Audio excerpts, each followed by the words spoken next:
Yan ang paglusob ng mga tangke ng Israeli military matapos nilang agawin ng kontrol sa Rafah border crossing. Kasunod yan ng buong gabing pag-atake nila na ikinasawi ng mahigit 50 Palestinian. Ang Rafah border crossing ay isa sa 200 daanan ng mga ayuda para sa mga Palestinian at labasan ng mga nasugatan at nagkasakit sa gyera.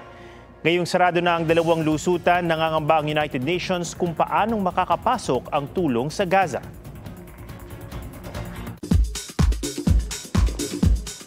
Wagi ang ilang bigating K-drama stars sa 60th Baeksang Arts Awards 2024, ang tinaguriang Oscars at Emmy Awards ng South Korea.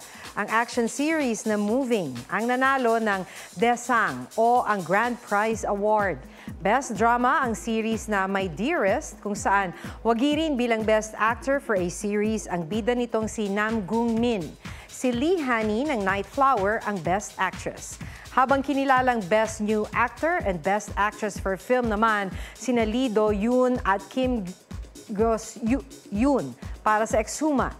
Nakuha naman ni Kim Soo-yoon at An Yoo-jin ng IVE ang Popularity Award.